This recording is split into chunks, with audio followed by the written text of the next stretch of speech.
I'm Chief Meteorologist Austen Onek. It is Wednesday morning, July 30th, as we record this, and just giving you a brief update as to what's been going on. If you haven't heard yet, or again haven't seen the information that's been going on, massive earthquake off of far eastern Russia on what is called the Kamchatka Peninsula, and that was an 8.8. It was a huge earthquake, and doing a very good job of causing tsunami alerts and warnings into various portions of the Pacific Rim area. And as of right now, again, covering this, things are starting to settle down. There are going to be aftershocks in this area to be certain, but wanted to bring you up to date on a little bit more interesting bit of information. We do have, again, a possibility of earthquakes in and around the area of the News 12 viewing area in and around Chattanooga. So we do occasionally have this from time to time. We just don't have that many of them as compared to, say, the New Madrid fault line over around Arkansas, Missouri, Tennessee, Kentucky, and southern Illinois.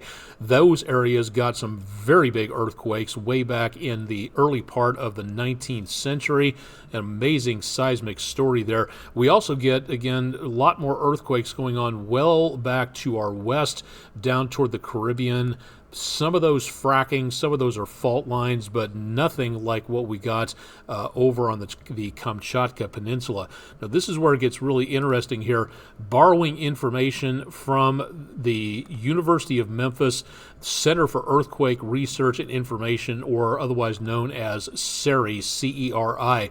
We are able to detect earthquake energy passing through.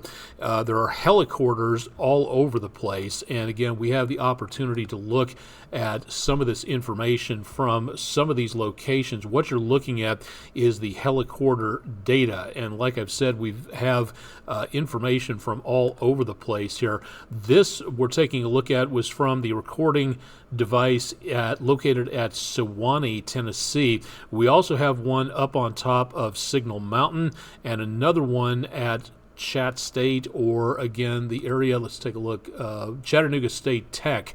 That's seismic. Those are strong motion indicators, not picking up the more sensitive bits of information that we get from the other helicopters, which again around Sewanee picked up a good deal of activity. What you're looking at here is more or less normal activity, but we do see again the potential for seeing that, and that is what we are looking at here. We saw again this very incredible event take place to where we had the earthquake occurring as of about 7:25 p.m.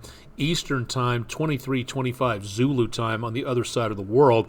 But notice again the lines here. These are in 15-minute increments across the board, and when there's not much going on, the lines are relatively stable. Occasionally you'll have wind or a passing train or a thunderstorm cause a little bit more of a notice in what is going to be seen in the squiggles of activity that these sensors are able to pick up. Now, the earthquake happened here right along that red line going about 7:25 again on the other side of the planet. It then took about 10 minutes to transmit that energy through the Earth's crust, and then you notice the relatively stable lines getting completely and totally up and down. It goes absolutely haywire, and that's the energy of the earthquake passing through this area of the Tennessee River Valley area in the News 12 viewing area, and this is what we have seen here over the course of several hours. All that energy made the Earth's crust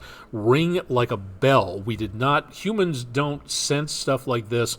This is energy that can be picked up by very sensitive devices.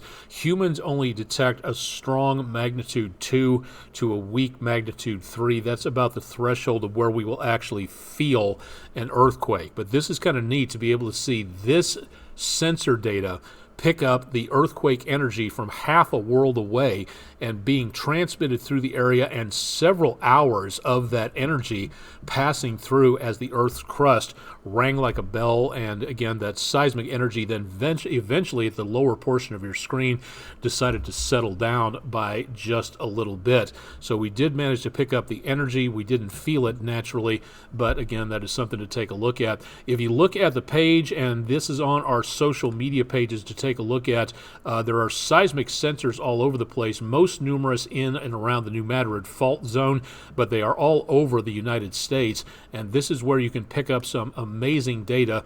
You can find out more from the University of Memphis, from the Center for Earthquake Research and Information. I just thought it'd be kind of neat to share this, to be able to see the energy passing through here, and you can click on these stations and find out more information about the recent earthquakes locally and all the information that has passed on through in regards to what has been moving through the area from the United States Geological Survey.